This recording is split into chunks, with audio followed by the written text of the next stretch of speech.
Good Saturday morning, everyone. Today on Perspectives, we're talking about an American data gathering practice that's 230 years old, the census.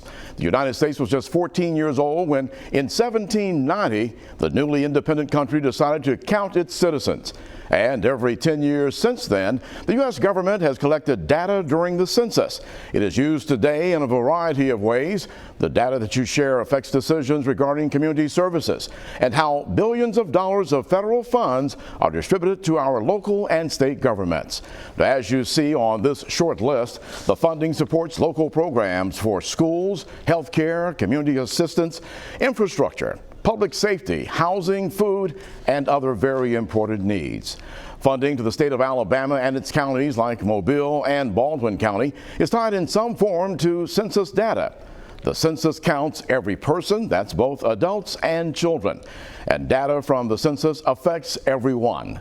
The census also determines the number of representatives each state will have in Congress. The Mobile County Commission is a local voice promoting Census 2020 and encouraging us to believe I count. Can one girl in a small town, an architect in a major city, and a suburban high school coach shape the future of the United States? Yes, they can. Because every 10 years, the census gives us that power. You can shape your future by responding to the 2020 census. Where do we need new roads to make our lives easier? Where will new school programs help our children thrive? Where could a new health clinic benefit neighborhoods? The 2020 census will inform these decisions and shape how billions of dollars will be distributed to communities like yours each year. And in 2020, you can respond to the census online, by phone, or by mail. It's easy, safe, and important. Make sure you and everyone you know is counted. Now is the time for you to get involved. Your community needs you. Together, we can educate and excite, inspire, and make sure every voice is heard. Together, we can shape our future. Joining us today on Perspectives to share about the importance of Census 2020, Mobile County Commissioner Merceria Ludgood. Nair Mahdi, she is the Director of Grants Management for Mobile County and the Commission. And Joni Hindi, she's Director of Marketing for the Sybil Smith Family Village. When Perspectives continues this morning, we'll hear from our first guest, Mobile County Commissioner Merceria Ludgood. We'll be right back.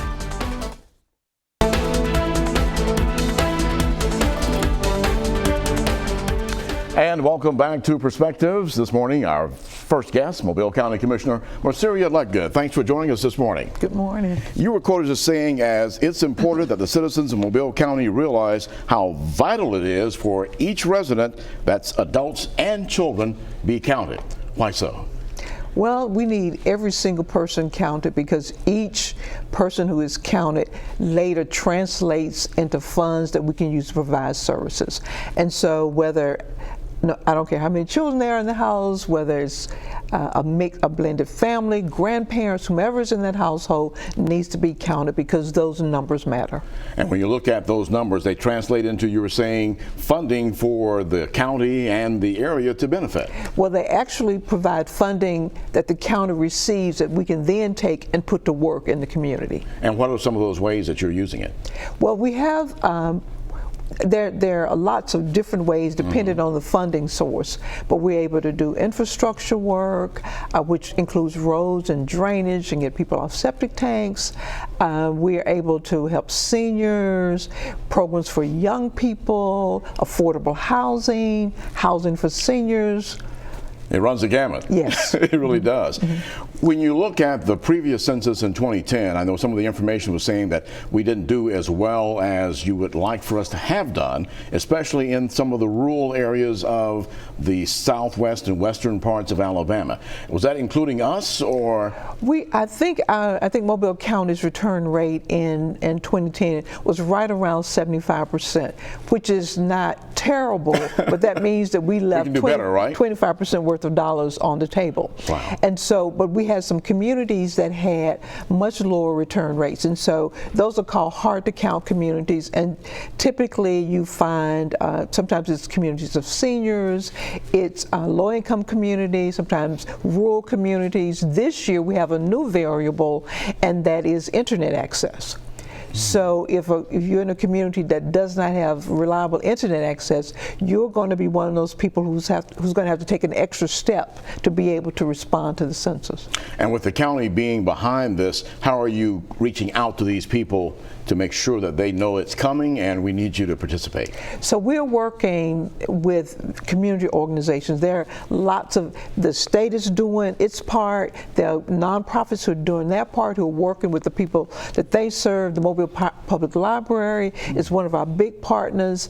Basically, the word is out that this year needs to be a game changer for us, and so you will be able to go into recreation centers, libraries, there will be special events where there will be computer access there for people to try to, for people who need to come in and respond. They can do that. And of course, we're getting close to that. What is the date should we expect to start seeing things mailed to our homes?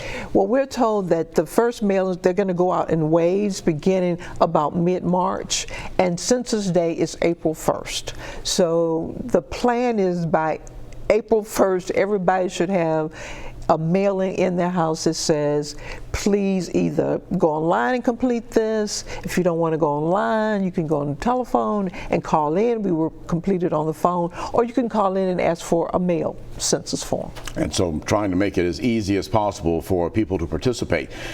So this is very important when you think about this is a 10-year period that you're providing information for it now, to where these different sources of funding will be available for the next 10 years. So it is a critical thing, especially when we talk about how things cost more today, and you probably need all of that 100% instead of 75%. And you're locked into your 10-year number. So whatever our numbers are at 2010, that's going to be the assumption. I don't care how many new people we come in, we'll still receive our portion, whatever it is, based on what our 2020 numbers are. We don't get a redo. They don't do a mid-year adjustment in 5 years. So we're stuck with that 10-year number. And that's why it's so critical, because just by virtue of the passage of time and inflation and everything else, it's going to cost more at the end of that 10 years than it did at the time the number was taken. So we have some loss in there anyway. Yeah, and of course, being in an area like we're in, where weather can cause some issues for us, and we need funding for things like that, and so it's very important that we get all of the entitlements that we have available to us. Commissioner Ludgood, we're going to take a break. When we come back, we're going to have someone join us who can give us even more insight into some of the programs that you are providing that funding to here in the Mobile County area, and we'll talk more in just a couple of minutes as Perspectives continues. We'll be right back. What can we do to make an impact in our community? We can share our knowledge, be leaders, or simply participate in the 2020 census. The census wants our community to be counted accurately. That count informs decisions that affect funding for hundreds of programs, like Medicare, daycare, and arts education. When the community comes together, anything is possible. Shape your future. Start here. Learn more at 2020census.gov.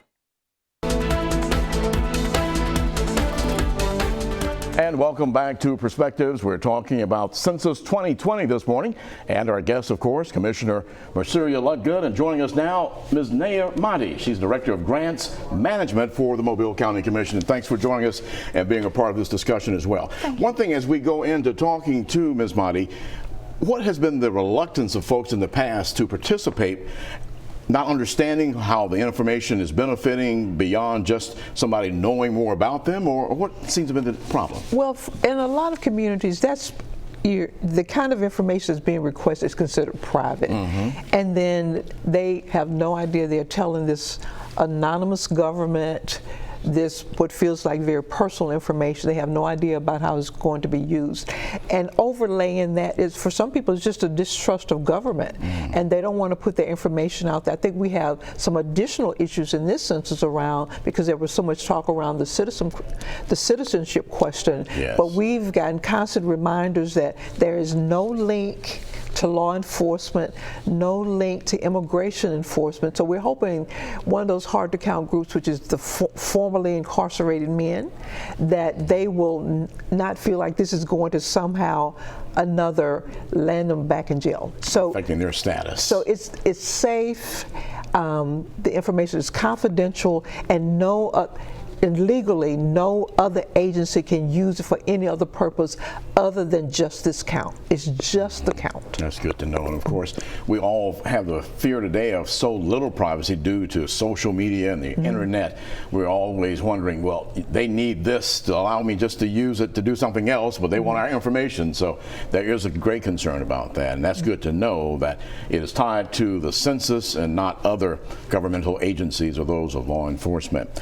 Ms. Bonnie, exactly how do you see this working through the job that you do at the Mobile County Commission? How is this all tied together when we talk about the census and the importance of it? Well, in 2000, when we had the 2000 census, Mobile County became an entitlement county, in that we were able to receive federal funds, HUD federal funds, in the form of CDBG, Community Development Block Grant, home, which simply is home, anything to do with housing, and Emergency Solutions Grant. It was simply because of the census that we were able to become an entitlement. Based on our numbers? Based on our numbers. So that's why it's very important to be counted. Yes. And to talk about the numbers, because I'm a numbers person, and I'm going to give you, if I may, since 2010, which was the last census that we have to date, the county has received in CDBG funds over $16 million. With the city of Mobile, we've received $39,800,000, and we've also got a wonderful other program called Home Program, as I had mentioned. We've received $5.8 million at the county, and the city, with the city, we have altogether $14.6 million. Now, that's a lot of dollars. That's a lot of dollars. Yes. Now, when we use these monies, sometimes we simply use the federal funds, but in many cases we actually leverage this money. For example, with the home program, we fund developers who are going for tax credit with the Alabama Housing Finance Authority, and that's usually for rental development. If we put in something like $1.2 million in a project, we can expect to see something in the region of $11 to $14 million being brought back into the county. So, you That's know, a very good return rate. It's a very good return. Yes, it is. And we have housing as well. And speak of that CBDG, because sometimes people don't understand exactly what those grants are. Translate some of that for us so they can see, oh, that's because of the CBDG. Community Development Block Grant, CDBG is what it is. And so it's based on eligibility. This is money that can only be spent in low and moderate income communities or for seniors. And so the range of eligible activities is everything from getting people off sewage to housing rehab, to we've done road resurfacing, paving, we've done parks. splash pads. Yes, for entertainment, enjoyment, recreation. Absolutely, yes. As long as it's in an eligible community, those activities we can do. For example, we've helped communities build public safety buildings. We've helped volunteer fire departments in some of our more rural communities. So we can do and we've done senior centers, which we're really proud of, especially in the areas that are outside. None of the county funds are spent inside the city of Mobile. It gets its own entitlement. So we're able to take these services outside. So communities that might not have otherwise had certain public services or certain kinds of facilities, the county is able to work with those communities to put them there. And tell us some of the areas that your district incorporates other than the city limits, because you go all the way up to, is it Mount Vernon? And so District 1, I say my easternmost boundary is the river, and I go all the way to the Washington County line. And so I pick make up, actually, District 1 includes about a third of the city of Mobile, and then it includes Olive Pritchard, Olive Saraland, Satsuma, Creola, Mount Vernon, Citronelle, Pritchard. Did I say Pritchard? Yes. Yep. Yeah. So you're working with a lot of municipalities and rural areas that are still trying to bring these things up to date. Absolutely. In fact, there are 9 municipalities that are part of our consortium as such, and they all receive funding from CDBG and Home as such. Biola Battery is another one that we can add to that. Let's see, what else is that? The Sims. Sims is a new city that has it. So Sims is also, and the unincorporated part of Mobile County. So this is very important. We're getting some tremendous amounts of dollars that are going to making a difference in the lives of people, even recreational areas. Absolutely. Thank you so much for coming and bringing the numbers and sharing that information. And we're going to take a break, and Commissioner, we're going to make you stay here with us, and we're going to share from an agency that's also seen the benefits of the funds due to census information being filled out properly. Okay. Well, Perspectives continues in just a moment. As mentioned, we'll be talking with a representative from the Dumas Wesley organization. She'll be joining us in just a moment. Guys, figuring out who counts in the 2020 census isn't complicated. Everyone living in their home on April 1st counts. My aunt and uncle who live with us count. My best friend who sleeps over every Friday night doesn't count. My new baby sister, she counts. My mom's best friend who's been living with us, she counts. Our dog, Mr. BB, should count, but he doesn't. Complete the census online, by phone, or by mail. Shape your future. Start here at 2020census.gov.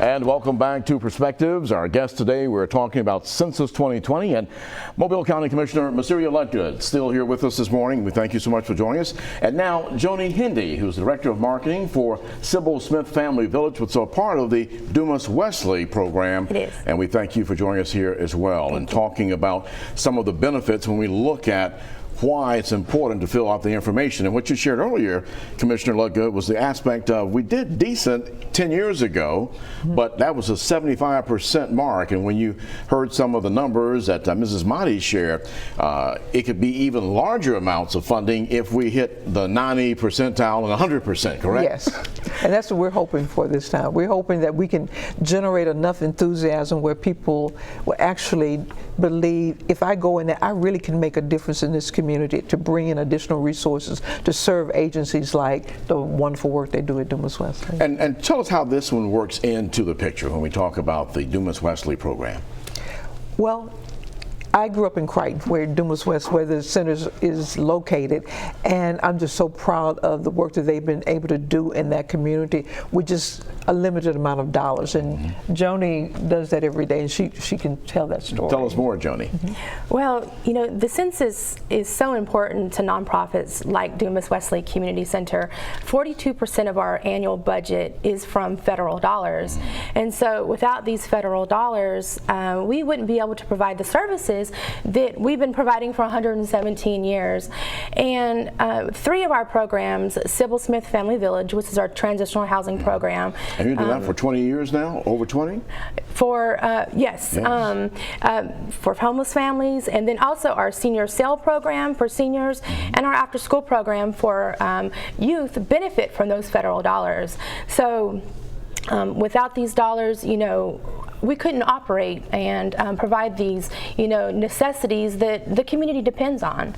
Tell us about some of those programs that you're offering due to that type of support. When you tell folks exactly what is Sybil Smith Family Village as well as the after-school program. So Sybil Smith Family Village it provides housing and support services for families experiencing homelessness. Last year we celebrated our 20th anniversary. Last year we provided 120 families not just a place to stay, but a place to recover and rebuild their lives. It's a 2-year program, and it's a program that that we provide life skill classes, job readiness programs, counseling, and most importantly, a place for families to get their life together so that they can move into independence and provide for their families again. And you were revolutionary when this program started, where it was the first time you had a facility for women and their children. And right. That's so important, getting that family It is, back the on their family feet. unit. And families, they're one of the greatest, communities or individuals that are experiencing homelessness, and we're so proud of that program. And again, without the federal dollars and without every, like Merceria had said, Commissioner Logan had said, that every number counts, every person counts. So important. Yeah. The after-school program, which is critical in areas where you have parents who are working maybe 2 and sometimes 3 jobs. Right, and it's a free program. We offer this for free Monday through Friday from 3 until 6. Kids are able to come and receive free tutoring, recreational activities, but it's much more than that. We like to offer opportunities that a lot of our children aren't exposed to. We have yoga twice a month. We have people come in and talk about bullying, self-esteem classes, and then also for our older kids, we are incorporating STEAM activities throughout not only the school year but also our summer program as well. So this program, again, it's a free program, and 138 children participated last year in this program.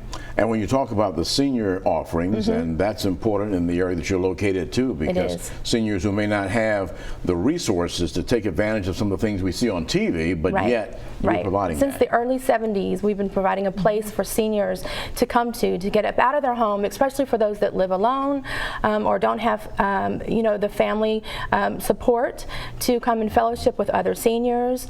We have classes on health and nutrition and just healthy lifestyles. And I think Commissioner, your mother was a part of our program at one time. She was a board member. She was a board member. Okay. So one of the other areas we talk about Dumas Wesley, another program benefiting from the information that we fill out every 10 years. Commissioner Ludgood, what about economic development? How does that play into the picture? When companies are looking to where they want to locate, for whether for expansion or for new industry, they look to see what kind of workforce, will there be a workforce there? And one of the numbers that they consider is our population number. They look at our trends, whether we're growing. And so that's another critical piece as we are telling the story of why you ought to be in Mobile, then we want to be able to show growth. And we want to have accurate numbers, right? Yes. So important and critical. Well, as we wrap this up, what's the final word you want to leave to the viewing audience today about Census 2020? When we talk about it, we just talk about the numbers and we talk about counting, but behind that, it's the real people who are impacted. There are people whose lives, daily lives, whose survival, whose day-to-day existence depend on a lot of the programs that are funded by these dollars. So don't think of it as just kind of something that you're doing and you're checking a box. Right. You're taking a step that can change a life. And so we all count, and this is one time that we all need to stand up and make sure that we're counted. I thank both of you ladies for joining us today and sharing that information. Of course, be on the lookout because we want to have this rolling by April 1st, and we'll be receiving information both in the mail, and then once you get it, you can complete it by computer, your sources there, or by even the phone. So keep in mind it's on its way. We thank you so much for watching today, and of course we'll have more information available for you on our website about Census 2020. Join us again here next Saturday morning at 9 for Perspectives. We'll be discussing important issues and hopefully finding some solutions for all of us. If you have an idea, just drop it to us here at perspectives@fox10tv.com. I'm Eric Reynolds. Have a great week.